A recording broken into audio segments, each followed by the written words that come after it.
Un acaudalado empresario fue testigo de una conmovedora escena. Un pequeño desamparado compartiendo su escaso alimento con una niña indefensa en silla de ruedas. Aquel instante fugaz y aparentemente insignificante obró una profunda metamorfosis en su existencia.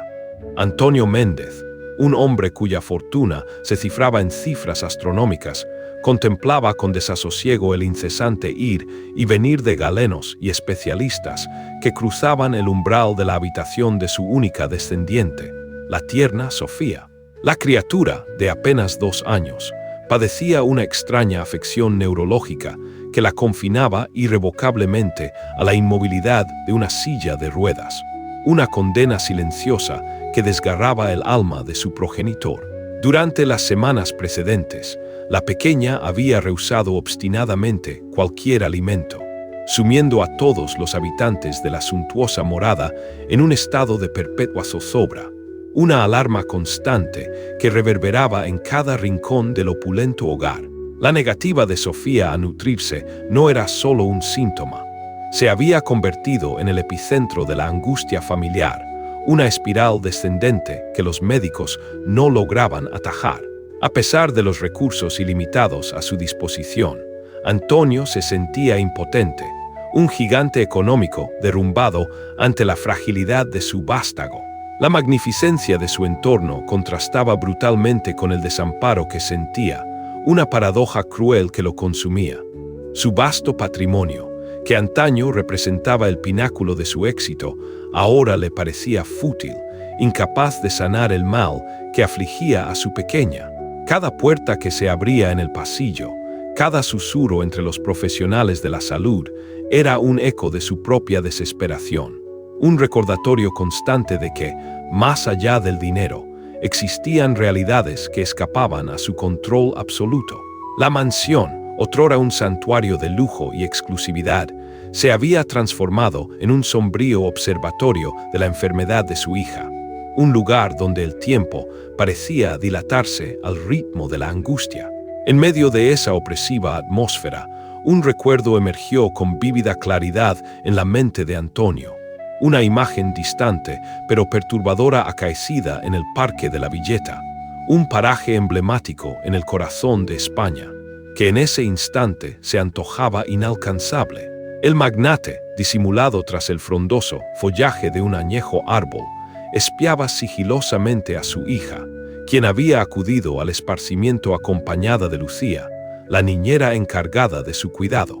Desde su observatorio oculto, Antonio divisó la figura de un chiquillo enjuto y de tez morena, vestido únicamente con unos ajados pantalones cortos de mezclilla, que se aproximaba a Sofía portando un trozo de pan en sus manos diminutas. La escena se desarrollaba con una lentitud casi onírica, mientras la niñera, Lucía, absorta en la pantalla de su dispositivo móvil, permanecía ajena a lo que acontecía. Antes de que Antonio pudiera articular palabra alguna, antes de que el grito de alarma pudiera brotar de su garganta, el niño ya había comenzado a ofrecer diminutos trozos del alimento a su pequeña hija. La sorpresa y la indignación se apoderaron de Antonio, quien, impulsado por una mezcla de ira y temor, irrumpió en el parque. Su voz, un bramido, rompió la placidez del entorno. ¿Quién te has creído que eres para osar tocar a mi hija? Debes estar sucio, infestado de enfermedades, vociferó, precipitándose hacia los infantes con una furia descontrolada.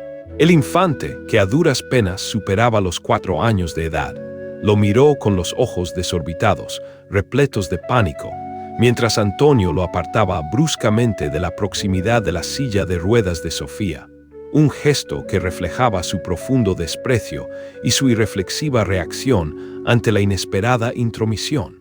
La niñera, ahora alerta y desorientada, parecía abochornada, presa de la vergüenza por haber sido descubierta en flagrante negligencia. «Perdóneme, señor Antonio, le ruego me disculpe. Apenas desvié mi mirada por un instante», suplicó Lucía, con voz temblorosa, mientras Antonio examinaba minuciosamente a Sofía, asegurándose de que la niña estuviera ilesa tras el infortunado incidente. sin siquiera dignarse a mirarla. Con una frialdad cortante que helaba la sangre, Antonio pronunció su sentencia irrevocable. Está usted despedida. Recoja sus enseres personales de esta residencia hoy mismo. Las palabras, pronunciadas sin un ápice de emoción, sellaron el destino laboral de Lucía.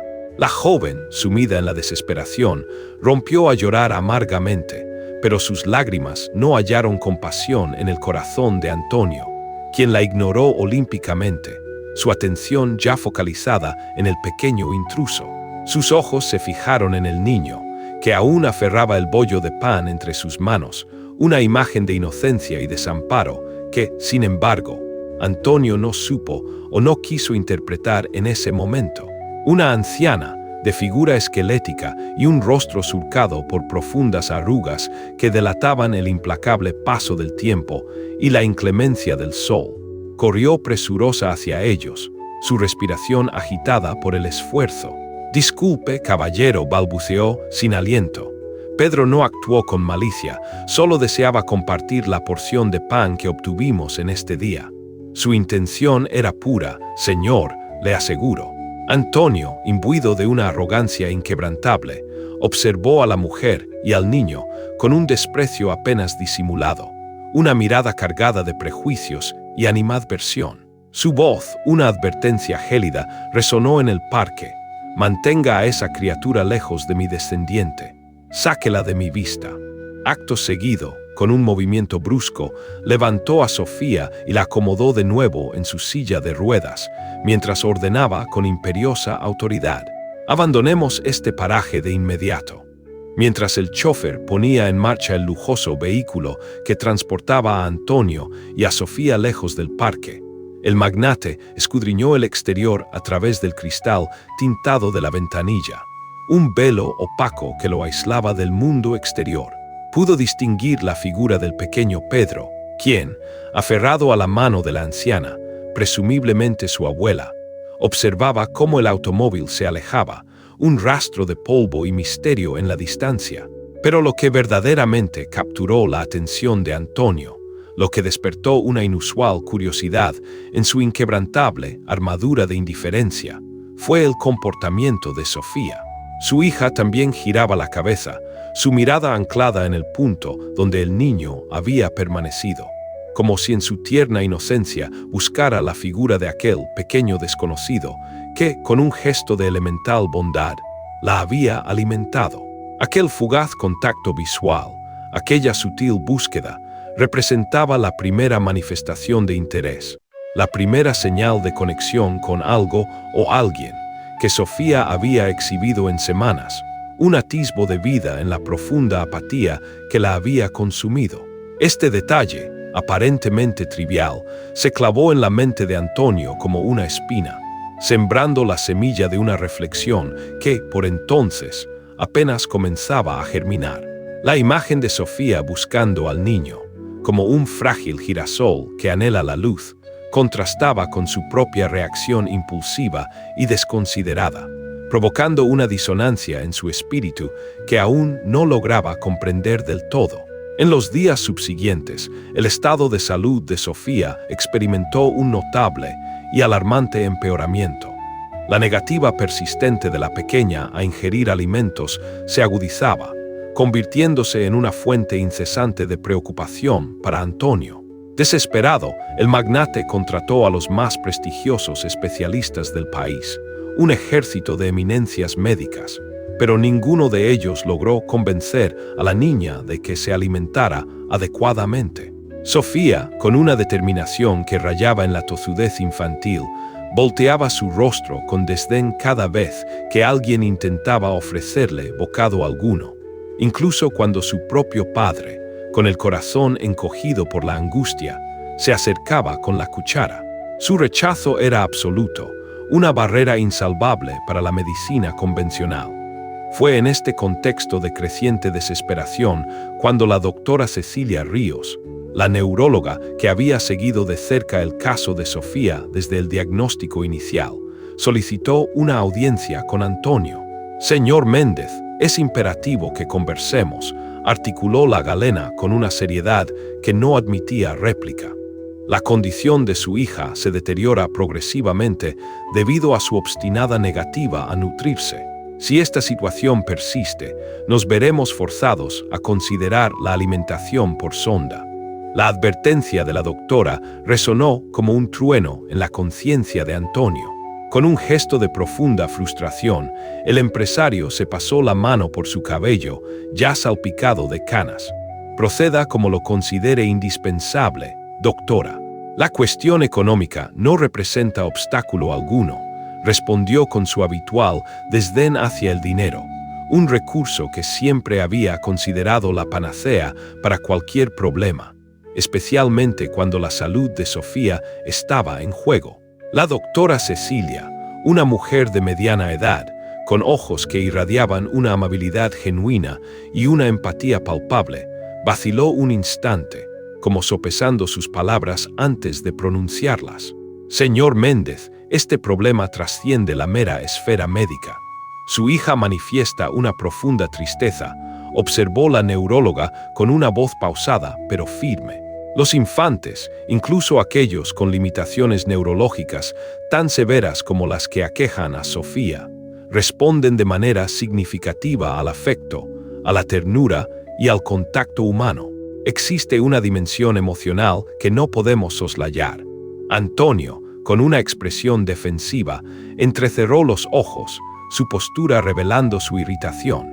¿Está usted insinuando, doctora, que no le prodigo suficiente cariño a mi propia descendiente?, preguntó con un tono cargado de desafío. En absoluto, señor, respondió la médica con una calma imperturbable que desarmó la incipiente cólera del magnate. Mi intención es simplemente señalar que quizás Sofía requiere algo que nosotros, con nuestras herramientas clínicas, somos incapaces de identificar. Existe una necesidad subyacente que escapa a nuestro entendimiento actual. Tras la partida de la doctora, Antonio se encontró solo en la vastedad de su opulenta oficina, ubicada en su imponente residencia en Valle Alto, un barrio de élite en España. A sus 52 años, había forjado un imperio inexpugnable en el sector de la construcción. Sin embargo, desde el momento en que Clire, su cónyuge, lo había abandonado poco después del alumbramiento de Sofía, la fortuna parecía haberle dado la espalda, sumiendo su vida en una espiral de infortunios y desasosiego, una existencia marcada por la ausencia de felicidad. Querido oyente, si esta narrativa te cautiva, te animo a dejar un like y, sobre todo, a suscribirte a Grietas en el Corazón. Tu apoyo es fundamental para nuestro crecimiento. En ese instante de introspección solitaria, Nicolás, el chofer que había servido lealmente a la familia por más de una década, llamó con discreción a la puerta de la oficina. Disculpe la intromisión, jefe, musitó al entrar con cautela, su voz teñida de deferencia. ¿Sería posible que conversara con usted un momento? Antonio, con un gesto de desinterés apenas disimulado, le indicó con la mano que avanzara. Se trata de la pequeña Sofía, prosiguió Nicolás, su voz adquiriendo un tono de preocupación. He estado observándola con atención. Verá, no deja de dirigir su mirada hacia la ventana cada vez que transitamos por las inmediaciones del Parque de la Villeta, como si buscara algo o a alguien. ¿Y eso qué importancia reviste?, inquirió Antonio, su irritación palpable ante lo que consideraba una intervención impertinente. Bueno, señor, estaba rememorando aquel día con el muchacho, continuó Nicolás, con una insistencia inusual. La señorita esbozó una sonrisa cuando él la alimentó. No es así. Jamás la había visto sonreír de esa manera tan genuina. Antonio guardó silencio por un instante, sumido en la evocación de aquella escena, un destello de luz en la penumbra de su memoria. Era innegable. Sofía había sonreído, una rara expresión de alegría, cuando aquel niño humilde se le había aproximado. ¿Qué me propones, Nicolás?, preguntó Antonio, su voz ahora más templada, desprovista de la aspereza inicial. Quizás, señor, quizás podríamos localizar a ese muchacho y constatar si su presencia ejerce algún efecto positivo en Sofía. Antonio profirió una carcajada despectiva, un sonido hueco que denotaba su incredulidad y su arraigado prejuicio. Estás demente si crees que permitiré que un niño de la calle se acerque nuevamente a mi hija. Ni pensarlo. Nicolás, con un gesto de resignación, bajó la cabeza y abandonó la oficina, dejando a Antonio sumido en la quietud de su despacho. A pesar de su inicial rechazo, la semilla de la duda ya estaba irrevocablemente plantada en la psique de Antonio. Una inquietante pregunta comenzó a germinar en su fuero interno. ¿Y si aquel muchacho, a quien había despreciado y alejado con tanta vehemencia, poseyera realmente una conexión especial con Sofía? Y si, paradójicamente, la clave para que su hija reanudara la alimentación residiera en la inocente bondad de aquel pequeño indigente. La noche de aquel día transcurrió en una batalla silenciosa y frustrante. Antonio intentó, sin éxito, persuadir a Sofía para que ingiriera unas insignificantes cucharadas de avena. La niña, con su rostro pálido y sus ojos velados por la melancolía, se negaba una y otra vez. Fue entonces cuando Antonio percibió algo distinto en la mirada de su hija. No era el habitual rechazo o la apática indiferencia de los días previos. En sus ojos se reflejaba una incipiente, casi imperceptible, nostalgia.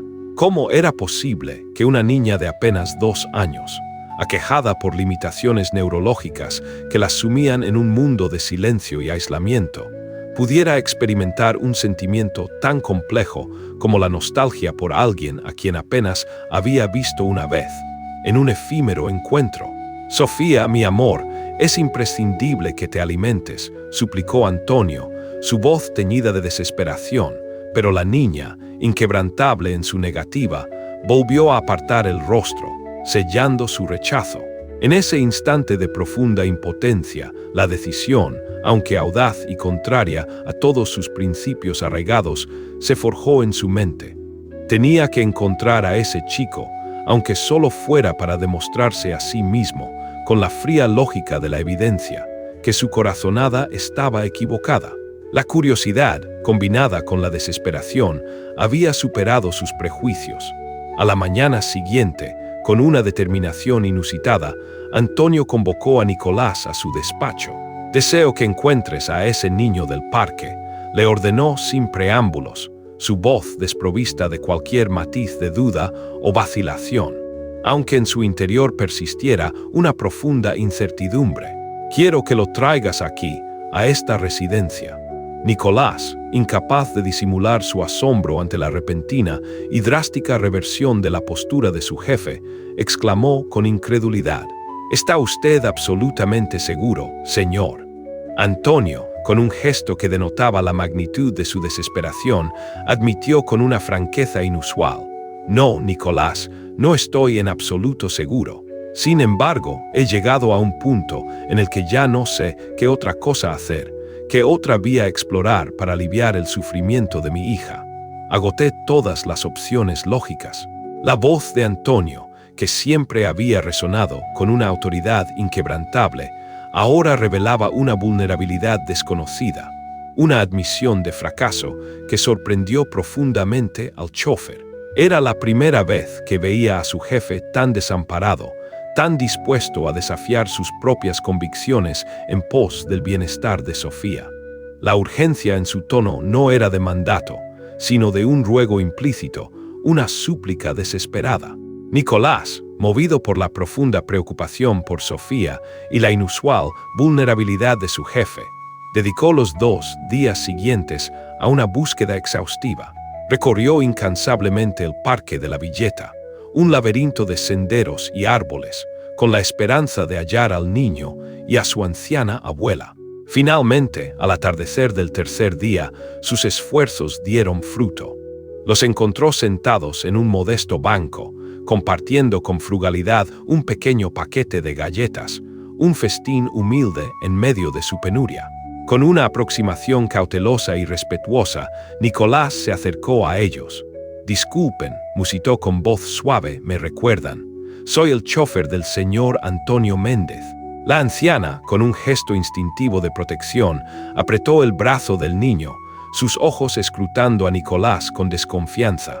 ¿Qué pretenden de nosotros?, inquirió con suspicacia, su voz teñida de amargura. Su patrón ya nos ha causado suficientes tribulaciones. Nicolás, comprendiendo la natural reticencia de la mujer, se arrodilló para quedar a la altura del pequeño Pedro, buscando establecer una conexión más directa y menos intimidante. «Hola, pequeño.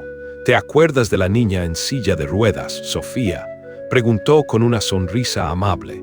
Los ojos del niño, que hasta ese momento habían reflejado una mezcla de timidez y recelo, se iluminaron con un atisbo de reconocimiento. «La niña que no habla, esa. Le gustó mi pan», articuló Pedro con su voz infantil, una reminiscencia clara del encuentro. «Sí, es ella», confirmó Nicolás, su sonrisa acentuándose al percibir el interés del niño. «Está enferma, ¿sabes? No desea comer nada. Los médicos están profundamente alarmados por su estado».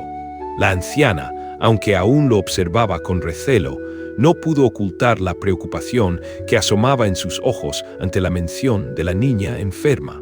«¿Y qué relación guarda esto con nosotros?», inquirió ella, su voz aún teñida de suspicacia, pero con un matiz de genuina inquietud. «Pues bien, el señor Antonio, mi empleador, desea que Pedro venga a visitar a Sofía», explicó Nicolás, su tono conciliador y esperanzador. «Quizás, con su presencia, la niña se anime a alimentarse». La abuela de Pedro, la señora Elvira, estalló en una carcajada amarga, un sonido áspero que reflejaba la indignación acumulada. «Primero nos trata con desprecio, nos humilla como si fuéramos escoria, y ahora solicita nuestra ayuda», preguntó con vehemencia, su voz vibrando de resentimiento. Nicolás suspiró, la frustración dibujada en su rostro, pero manteniendo la calma.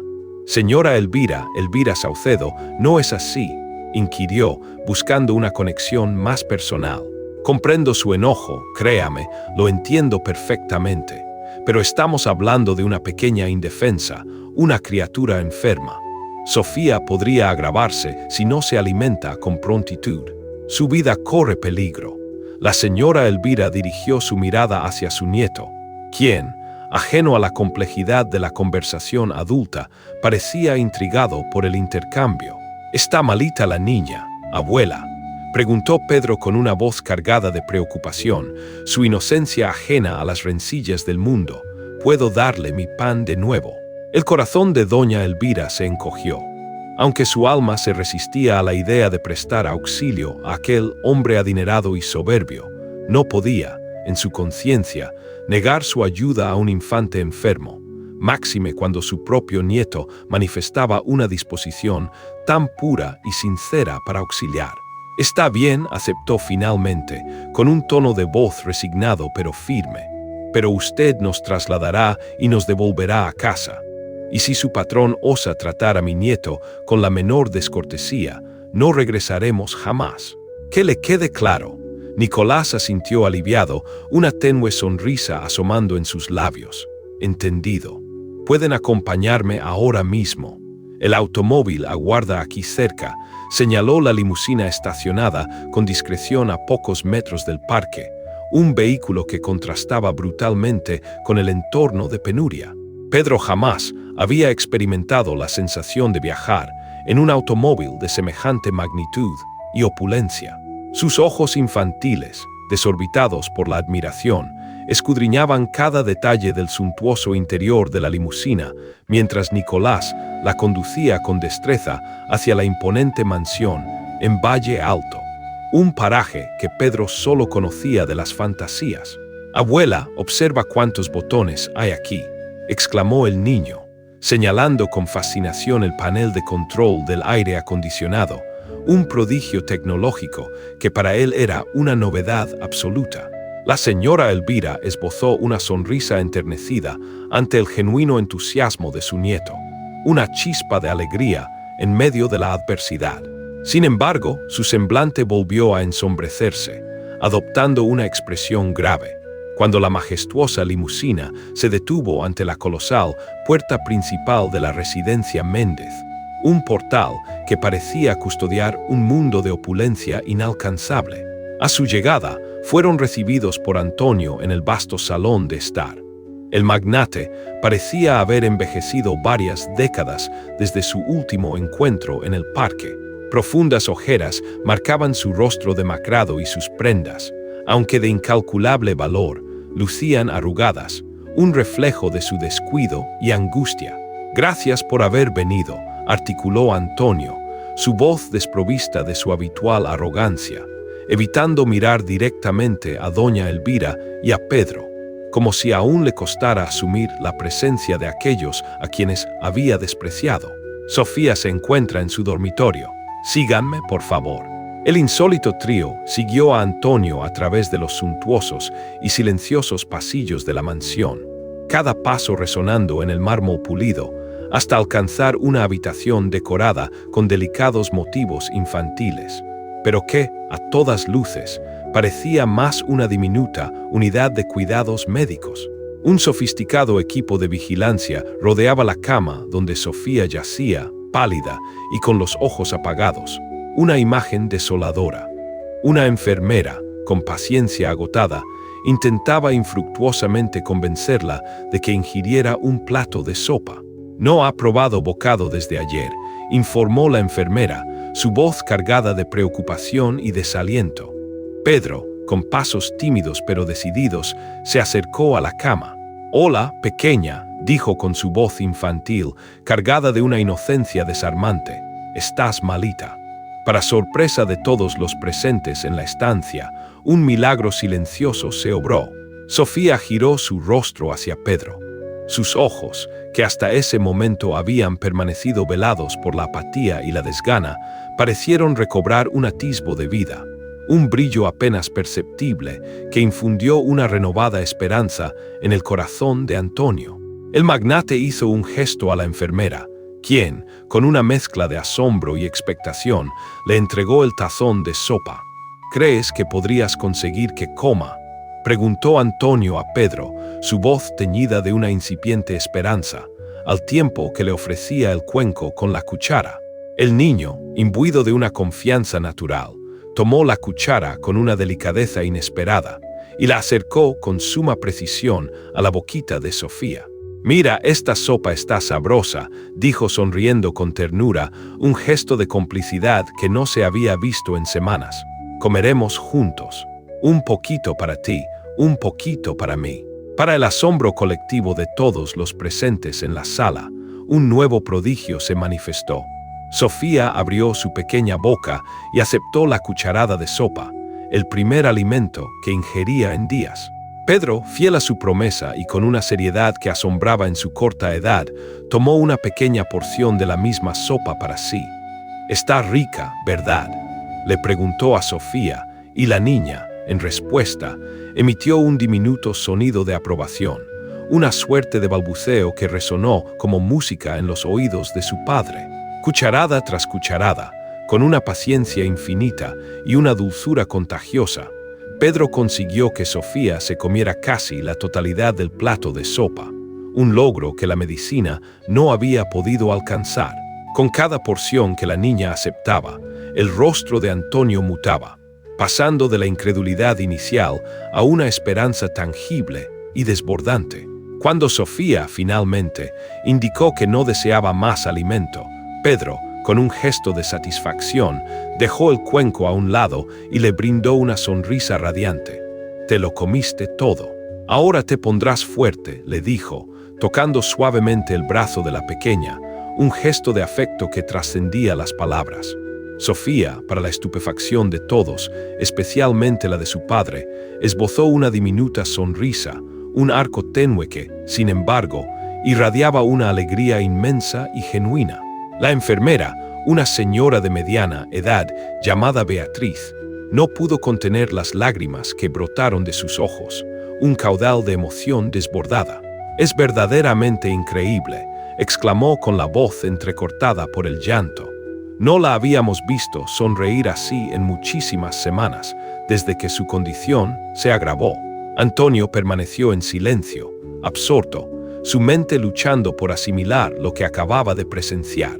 ¿Cómo había logrado aquel muchacho, a quien él había tratado con tanto desprecio y arrogancia, establecer un lazo tan profundo y significativo que él mismo, el padre, con todos sus recursos y su amor incondicional, no había sido capaz de forjar con su propia hija. Era una lección de humildad, una bofetada a su soberbia. «Gracias», le dijo finalmente a Pedro, su voz apenas un susurro, cargada de una gratitud abrumadora. «Has ayudado muchísimo a mi pequeña hija».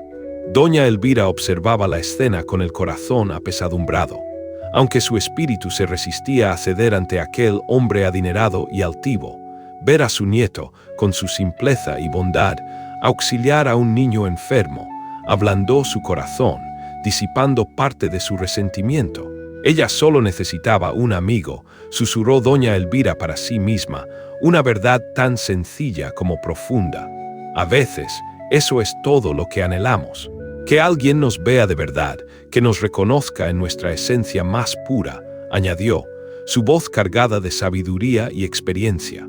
Las palabras de doña Elvira impactaron a Antonio con la fuerza de un puñetazo, un eco en su conciencia que resonó con dolorosa precisión.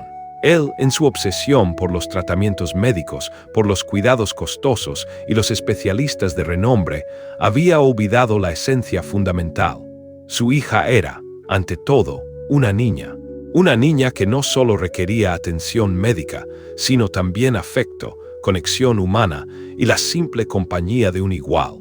¿Podrías retornar mañana?, preguntó Antonio con una voz titubeante, una invitación que rompió la rigidez de su habitual reserva. Considero que a Sofía le complacería en gran medida tu presencia. Antes de que doña Elvira pudiera articular una respuesta, Pedro, con un gesto de entusiasmo desbordante, asintió vigorosamente con la cabeza. «Deseo jugar con Sofía», exclamó el niño, sus ojos brillantes de alegría. «Puedo regresar mañana, abuela».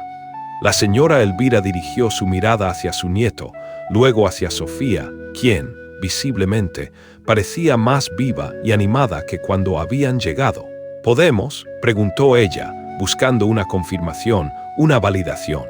«Sí», aceptó finalmente, su voz teñida de una resignación mezclada con una incipiente esperanza, «pero solo si el señor Antonio envía a Nicolás a recogernos. No disponemos de recursos para un taxi y el trayecto en autobús es excesivamente prolongado y agotador». Por supuesto», respondió Antonio con una celeridad asombrosa, su voz reflejando su alivio y gratitud. «Nicolás los recogerá cada día si así lo desean». De hecho, dudó un instante, como sopesando una idea que acababa de germinar en su mente. «Quizás podríamos alcanzar un acuerdo más permanente, algo que beneficie a ambas partes de manera sostenida». Doña Elvira, con una expresión de desconfianza en sus ojos, entrecerró la mirada. «¿Qué tipo de convenio propone usted?», inquirió con franqueza, sospechando una trampa en la generosidad repentina. «Bueno, es evidente que Sofía reacciona de manera excepcional a la cercanía de su nieto. Quizás podríamos contratarlos para que acudan diariamente a la mansión. Por supuesto, yo asumiría el costo, el pago sería justo y adecuado». Doña Elvira sopesó la propuesta por un momento, el silencio del salón permitiéndole reflexionar sobre las implicaciones de tal ofrecimiento. «Ya veremos», respondió finalmente, su voz aún cautelosa. «Por el momento, probemos un día a la vez. No nos precipitemos». Cuando Nicolás condujo a doña Elvira y a Pedro de regreso al parque, Antonio permaneció al lado de la cama de Sofía, observando a su hija, quien, por primera vez en semanas, parecía sumida en un sueño apacible y sereno. La imagen de la niña, con su respiración rítmica y su rostro relajado, contrastaba brutalmente con la angustia que había dominado sus días. ¿Quién lo hubiera imaginado? «Mi princesa», susurró Antonio, acariciando con ternura el cabello rubio de la niña, un gesto que denotaba una nueva cercanía. Este niño, logró lo que ningún especialista médico, con toda su ciencia y conocimiento, pudo hacer. Durante los días subsiguientes, una rutina se estableció en la mansión, una coreografía de esperanza y recuperación.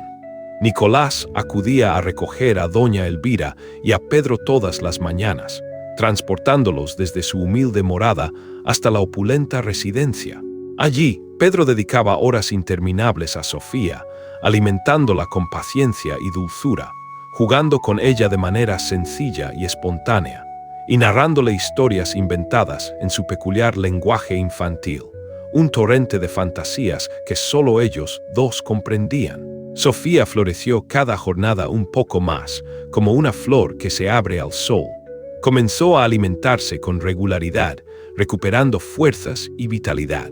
Su sueño se tornó más profundo y reparador, y lo más asombroso, parecía experimentar pequeñas mejoras motoras, moviendo sus brazos con mayor ímpetu para alcanzar a Pedro cuando éste se alejaba, un gesto de autonomía que llenaba de asombro a todos.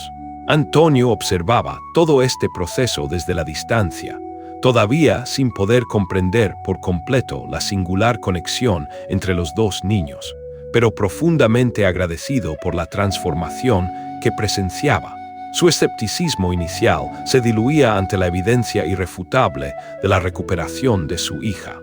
Movido por una curiosidad incipiente y una nueva empatía, Antonio empezó a interesarse por la vida de doña Elvira y Pedro. Les formulaba preguntas sobre su pasado, sobre las circunstancias que los habían llevado a vivir en la calle, sobre sus necesidades y penurias. Mi hijo, el padre de Pedro, nos abandonó cuando descubrió que mi nuera estaba encinta, explicó doña Elvira un día, mientras compartían una taza de café en la espaciosa cocina de la mansión. Su voz, aunque serena, denotaba el peso de un pasado doloroso. La madre de Pedro lo crió hasta que el niño cumplió 2 años. Luego, afirmó que no estaba hecha para la maternidad y simplemente desapareció, sin dejar rastro. Desde entonces, solo quedamos nosotros dos, solos en el mundo. ¿Y cómo sobreviven?, preguntó Antonio, su interés genuino y desprovisto de condescendencia. Recojo materiales reciclables cuando mis piernas me lo permiten, respondió doña Elvira con una dignidad inquebrantable, a pesar de su condición. Y algunas almas caritativas nos ofrecen alimento de vez en cuando. Habitamos en una habitación diminuta, en un asentamiento precario al este de la ciudad. Antonio sintió una punzada de vergüenza, un dolor agudo en su conciencia. Él, que poseía más dinero del que podría dilapidar en varias vidas, jamás se había preocupado realmente por la existencia de personas como doña Elvira y Pedro antes del inesperado encuentro en el parque. Su mundo de opulencia había sido ciego a la pobreza circundante. Querido oyente, si esta narrativa te cautiva, te animo a dejar un like y, sobre todo, a suscribirte a Grietas en el Corazón. Tu apoyo es fundamental para nuestro crecimiento. Señora Elvira, he estado reflexionando, comenzó Antonio con cierta vacilación, sopesando cada palabra antes de pronunciarla. ¿Por qué no se quedan Pedro y usted aquí, en esta mansión? Dispongo de varias habitaciones desocupadas, y Sofía parece deleitarse con la compañía del muchacho. Su presencia es un bálsamo para ella. La anciana, con una expresión de suspicacia en sus ojos, lo miró directamente. ¿Con qué propósito?, inquirió, su voz cargada de un escepticismo comprensible. ¿Por qué usted, que aquel día en el parque nos trató con tanta indignidad, como si fuéramos desechos, ahora se ofrece a brindarnos un techo? Antonio exhaló un profundo suspiro, la admisión de su error asomando en su semblante. Porque me equivoqué, confesó, aunque las palabras parecían difíciles de articular, un reconocimiento de su propia falibilidad. Los juzgué por su apariencia, por su posición social, y ahora comprendo que su nieto posee una cualidad inestimable, algo que todo el dinero del mundo no puede adquirir: la capacidad de devolverle la vida, de insuflarle alegría a mi hija. Él es un don. Doña Elvira consideró sus palabras por un instante, su mirada penetrante evaluando la sinceridad en el rostro de Antonio. No anhelamos caridad, señor Antonio, afirmó finalmente, con una voz que irradiaba una dignidad inquebrantable. Si hemos de quedarnos, tendrá que ser bajo un acuerdo equitativo, una relación basada en el respeto mutuo. Yo puedo trabajar. En mi juventud fui institutriz. Antonio asintió, respetando la probidad de la mujer. Por supuesto. Usted podría asumir el rol de nuestra ama de llaves y Pedro se convertiría en el compañero especial de Sofía. Tendrían su propio espacio en esta residencia y un salario justo, digno y merecido. Antes de que pudieran continuar la conversación, un grito agudo proveniente de la habitación de Sofía interrumpió la discusión. Corrieron presurosos hacia allí y encontraron a la enfermera Beatriz, contemplando a los niños con asombro, sus ojos desorbitados por la sorpresa. «Oh, señor Antonio, mire», exclamó, señalando a Sofía. La niña se hallaba en su silla de ruedas y por primera vez movía las ruedas con sus propias manos, siguiendo a Pedro mientras él se desplazaba de un lado a otro de la habitación, mostrándole sus juguetes, un hito en su desarrollo. Nunca antes había logrado hacer esto, musitó Antonio, su voz entrecortada por la emoción, las lágrimas asomando en sus ojos. Un nudo en la garganta le impedía articular más palabras. Los niños son capaces de obrar milagros cuando reciben el estímulo adecuado, comentó doña Elvira, su rostro iluminado por una sonrisa de sabiduría al contemplar la escena conmovedora. Parece que Sofía ha encontrado su propia motivación, su motor para avanzar. Esa noche, después de un prolongado y profundo debate, doña Elvira aceptó la propuesta de Antonio. Ella y Pedro se mudarían a la mansión, donde tendrían un pequeño apartamento contiguo, un espacio propio que les brindaría confort y privacidad. Doña Elvira trabajaría como institutriz, aportando su experiencia y sabiduría al hogar, y Pedro continuaría siendo el compañero inseparable de Sofía, pero ahora a tiempo completo, una presencia constante que nutriría el espíritu de la niña. «Tendremos que ir a recoger nuestras pocas pertenencias», dijo doña Elvira, con una voz que denotaba una mezcla de emoción y pragmatismo. «Por supuesto, Nicolás los llevará mañana», respondió Antonio, anticipando sus necesidades. Al día siguiente, cuando Nicolás llegó con doña Elvira y Pedro a la pequeña ocupación en la zona este de la ciudad, el chofer quedó impactado por las condiciones de extrema precariedad en las que vivían. Una habitación diminuta, desprovista de baño, un colchón en el suelo y unas cuantas cajas de cartón que apenas contenían sus escasas pertenencias. Un retrato de la pobreza más desoladora. «¿Es aquí donde residen?», preguntó Nicolás, incapaz de ocultar su asombro y consternación. «Sí», respondió la señora Elvira con una dignidad inquebrantable, a pesar de la humildad de su entorno. «No es mucho, pero está limpio y es nuestro pequeño refugio». Pedro corrió hacia una de las cajas y extrajo un pequeño coche de plástico roto, su único juguete, un tesoro en su mundo de privaciones. «Se lo enseñaré a Sofía», exclamó alegremente, mientras ayudaba a cargar las pocas pertenencias de doña Elvira y Pedro en el coche. Una imagen de inocencia en la adversidad. Nicolás notó una vieja fotografía, amarillenta por el tiempo, que se deslizaba de una de las cajas. Mostraba la imagen de una joven que parecía ser doña Elvira décadas atrás, ataviada con un uniforme de institutriz, de pie junto a una elegante dama frente a una casa que le resultaba extrañamente familiar. «Esta casa», comenzó Nicolás, intrigado, «parece la residencia de su señor Antonio». Doña Elvira, con una agilidad sorprendente para su edad, recogió rápidamente la fotografía y la guardó en su gastado bolso, como si el objeto ocultara un secreto. «Era otra vida», dijo secamente, cortando cualquier posible indagación. «Vámonos». En el camino de regreso, la mente de Nicolás no dejaba de cavilar sobre aquella enigmática fotografía. Había algo peculiar, una conexión tácita que no lograba descifrar por completo, un eco del pasado que resonaba en el presente. Al llegar a la mansión, fueron recibidos por un Antonio visiblemente ansioso, su impaciencia palpable.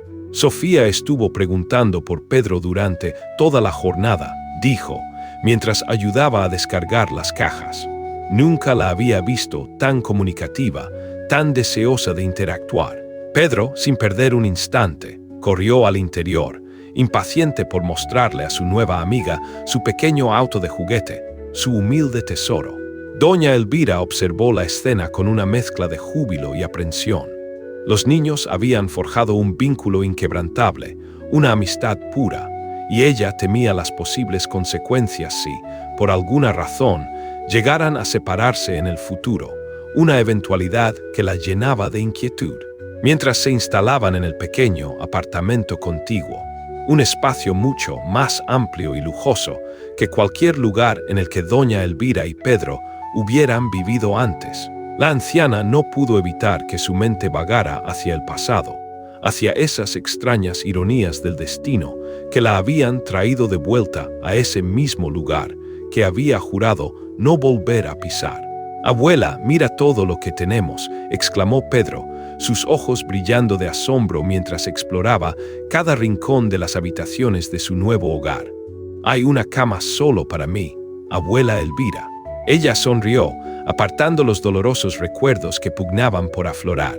«Sí, hijo mío, ahora disponemos de un lugar mejor donde vivir, un refugio de paz». En las semanas siguientes, se produjo una transformación asombrosa, no solo en Sofía, sino en toda la atmósfera de la mansión. Lo que antes había sido un ambiente frío, estéril y silencioso, dominado por equipos médicos y la presencia distante de profesionales de la salud, ahora bullía de vida y se llenaba con las risas genuinas de los niños. Sofía experimentaba un progreso sorprendente. Comenzó a hablar con mayor fluidez, al principio articulando palabras sueltas, luego formando frases cortas, un torrente de comunicación que asombraba a todos.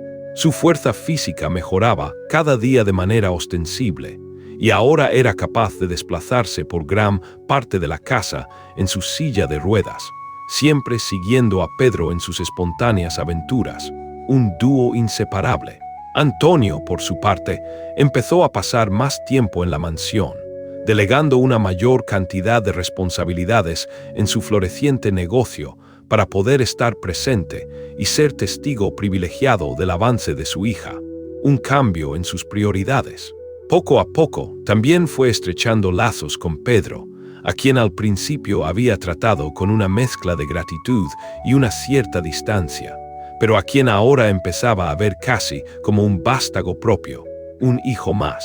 Doña Elvira asumió las riendas del hogar con la eficacia de quien conoce bien ese mundo, su experiencia y sabiduría saliendo a la luz.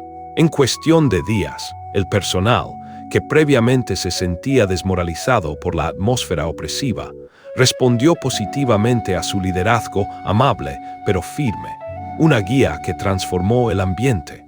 Querido oyente, si esta narrativa te cautiva, te animo a dejar un like y, sobre todo, a suscribirte a Grietas en el Corazón. Tu apoyo es fundamental para nuestro crecimiento. Fue durante una cena, mientras celebraban un mes desde la llegada de doña Elvira y Pedro a la mansión, que los ecos del pasado, que siempre acechan, finalmente emergieron con fuerza. Todos se encontraban reunidos alrededor de la imponente mesa del comedor, una escena inusual, ya que Antonio solía cenar en la soledad de su oficina y Sofía lo hacía en su habitación con la enfermera. «Pedro, no le pongas demasiada salsa», aconsejó amablemente doña Elvira, su voz maternal.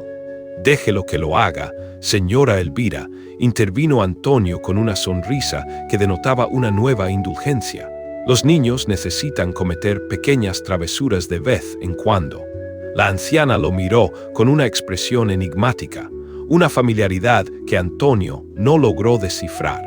«Usted no siempre pensó de esa manera», comentó, antes de poder detenerse, una frase que escapó sin premeditación. Antonio frunció el ceño, confundido por la implicación. «¿Cómo es eso?», inquirió. La señora Elvira vaciló, como si librara una batalla interna, debatiéndose entre la verdad y el silencio. «Nada, lo siento», respondió finalmente, con una aparente trivialidad. A veces la edad me impulsa a proferir cosas sin sentido. Pero Antonio no estaba convencido.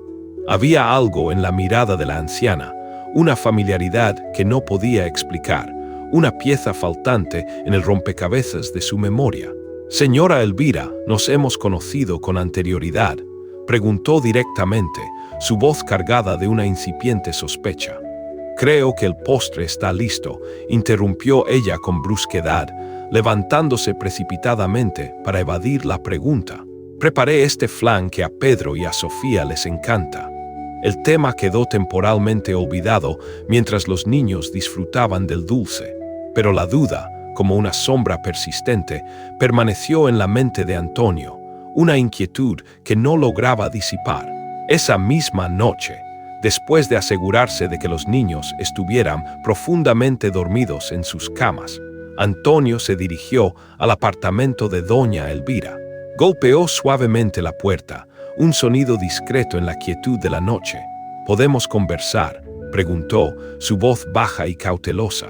Cuando ella abrió la puerta, ya ataviada con una sencilla bata de baño, doña Elvira exhaló un profundo suspiro, como si presintiera que ese momento, largamente pospuesto, finalmente había llegado. Con un gesto de resignación, pero también de aceptación, lo invitó a pasar, abriendo la puerta un poco más para permitirle el acceso. El ambiente de la habitación, humilde pero pulcro, contrastaba con la opulencia del resto de la mansión, un reflejo de la vida austera de la anciana. La mirada de doña Elvira, aunque sabía, no mostraba reproche, sino una profunda comprensión. Durante el desayuno, el teléfono de Antonio resonó con insistencia, un sonido que antes habría sido la señal para interrumpir cualquier actividad. Era Ricardo, su mano derecha en la empresa, con noticias urgentes sobre una crucial negociación de negocios. «¿Puedo devolverte la llamada más tarde?», preguntó Antonio, sorprendiendo a Ricardo con su inusual respuesta. «Estoy desayunando con mi familia». Cuando colgó, se percató de que todos en la mesa lo observaban con una mezcla de sorpresa y asombro. Antes, Antonio habría interrumpido sin vacilar cualquier comida, cualquier momento familiar, para atender una llamada de negocios. Su trabajo era su prioridad. «¿Qué sucede?», preguntó, tomando una rebanada de tostada, una sonrisa apenas perceptible asomando en sus labios. «¿Acaso existe algún problema en desear compartir el desayuno con ustedes?».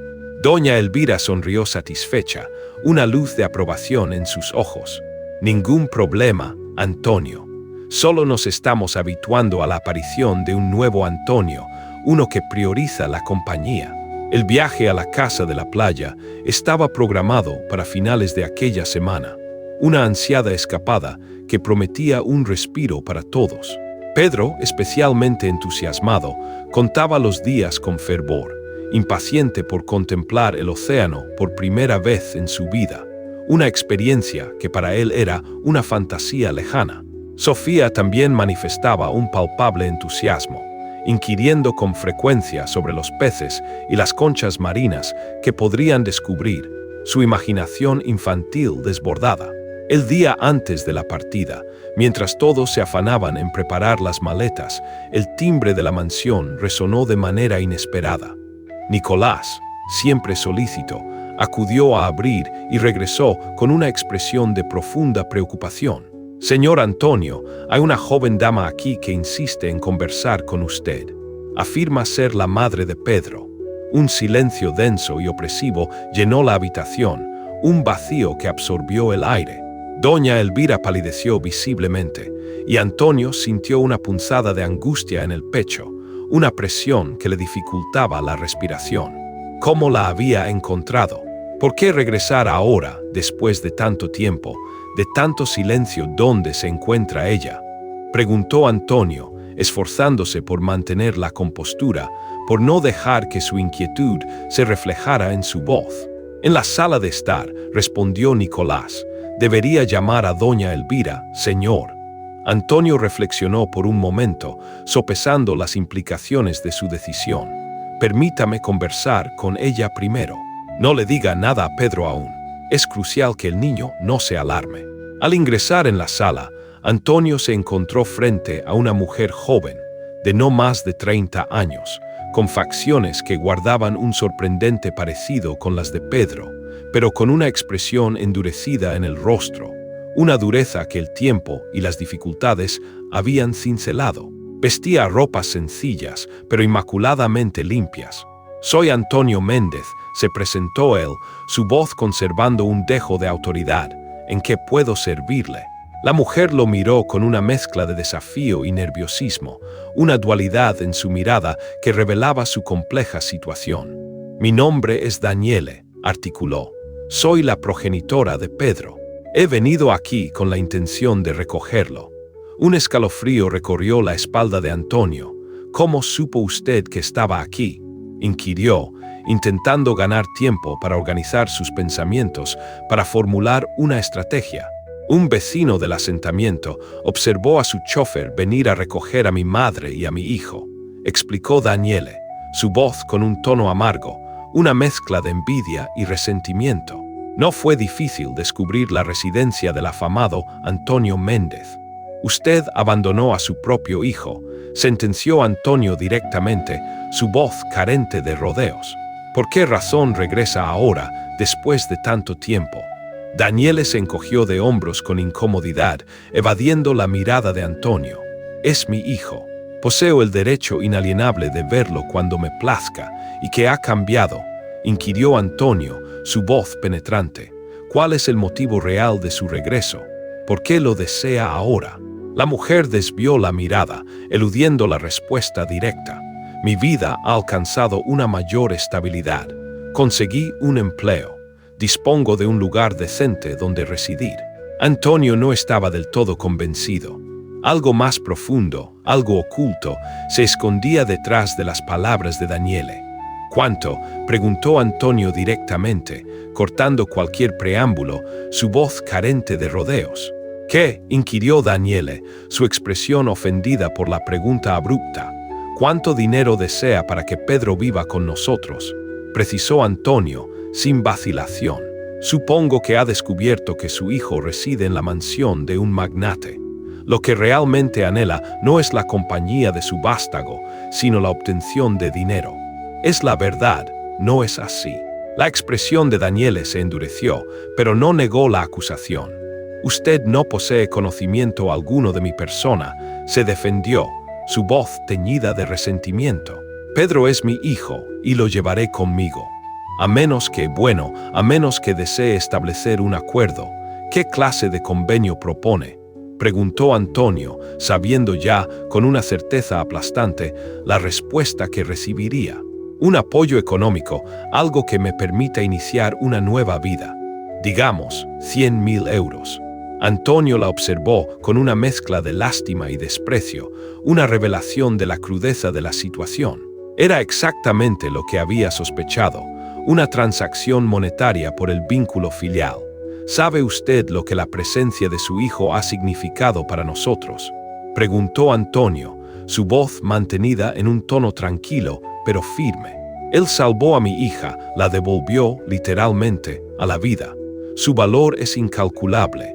Daniele parecía indiferente, ajena a la profundidad de las palabras de Antonio. «Es beneficioso para su hija, señor. 100.000 euros no representan absolutamente nada para usted, señor Méndez. Es un precio insignificante a pagar para mantener cerca al salvador de su hija, ¿no es así?». Antes de que Antonio pudiera articular una respuesta, la puerta de la sala se abrió sigilosamente. La señora Elvira entró en la estancia, su rostro convertido en una máscara de profunda decepción al divisar a su hija. «Así que eso es lo que has venido a hacer, Daniele», espetó doña Elvira, su voz cargada de reproche. «A comerciar con la vida de tu propio hijo». Daniele pareció encogerse bajo la penetrante mirada de su madre, su habitual dureza desvaneciéndose. «Mamá, yo no», balbuceó, intentando una excusa. «No me mientas», la interrumpió doña Elvira, su voz implacable. «Abandonaste a tu hijo durante 2 largos años. 2 años sin una llamada, sin una sola visita, y ahora reapareces cuando crees que puedes obtener un beneficio económico de su situación. Es deplorable. Antonio observó la interacción entre madre e hija, percatándose del profundo dolor que laceraba el alma de doña Elvira. Daniele, puedo ofrecerte una sugerencia diferente, intervino Antonio, buscando mediar en la tensa situación. Ambas mujeres dirigieron su mirada hacia él. No te entregaré 100.000 euros, ni siquiera un solo euro, para que desaparezcas de la vida de Pedro, afirmó Antonio con firmeza, su postura inquebrantable. Eso perpetuaría un ciclo de abandono y negligencia que ya ha causado un daño excesivo. Daniele abrió la boca para protestar, pero Antonio levantó la mano, pidiendo silencio. En su lugar, te ofrezco una oportunidad de empleo en una de mis empresas, un salario digno, beneficios sociales, una verdadera posibilidad de progresar y la ocasión de reconstruir, paulatinamente, una relación con tu hijo, bajo la supervisión de doña Elvira, por supuesto. A la mañana siguiente, la mansión despertó con la energía vibrante y la alegría típica que ahora la caracterizaban, un renacer palpable. Pedro fue el primero en levantarse, ansioso por pasar otro día de juegos con Sofía, su compañera inseparable.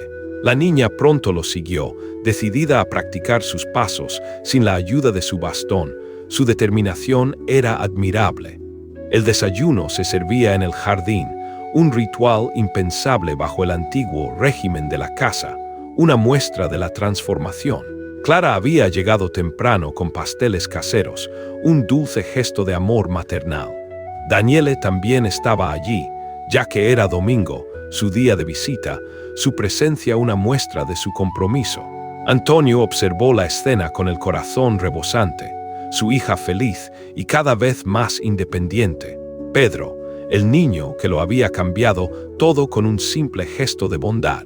Las mujeres que ahora formaban parte de esta familia poco convencional. Doña Elvira con su sabiduría infinita, Clara con su amor maternal redescubierto, Daniele con su determinación inquebrantable de empezar de nuevo, todas unidas. ¿En qué estás pensando, papá?, preguntó Sofía al notar su mirada distante, su inocencia percibiendo la introspección. Antonio sonrió y sentó a su hija en su regazo. Pienso en lo bendecidos que somos, mi amor, en cómo la vida, a veces, nos sorprende de las maneras más inesperadas, tejiendo destinos, como cuando Pedro me dio el pan, preguntó Sofía con la simplicidad profunda de los niños. Exactamente, respondió Antonio, mirando agradecido al niño que comía con entusiasmo un trozo de pastel. A veces, la cosa más simple puede cambiarlo todo, puede transformar vidas enteras. Y mientras el sol bañaba a esta familia improvisada, reunida alrededor de una mesa en el jardín, Antonio supo con certeza inquebrantable que había encontrado algo que todo su dinero nunca podría haber comprado. El verdadero significado de la familia, la aceptación incondicional y el amor puro. Todo gracias a un pequeño acto de bondad de un niño que, a pesar de tener tan poco, estuvo dispuesto a compartir su más valioso tesoro. Este relato es un testimonio del poder transformador de la bondad, un faro de esperanza en un mundo a menudo deshumanizado. Querido oyente, si esta historia tocó tu corazón y te inspira a reflexionar, por favor, comparte en los comentarios lo que más te conmovió. El simple gesto de Pedro cambió muchísimas vidas, demostrando que la generosidad no tiene límites. Tu like y suscripción pueden hacer lo mismo por nuestro canal, Grietas en el Corazón. Esperamos ansiosamente tus comentarios y tu apoyo.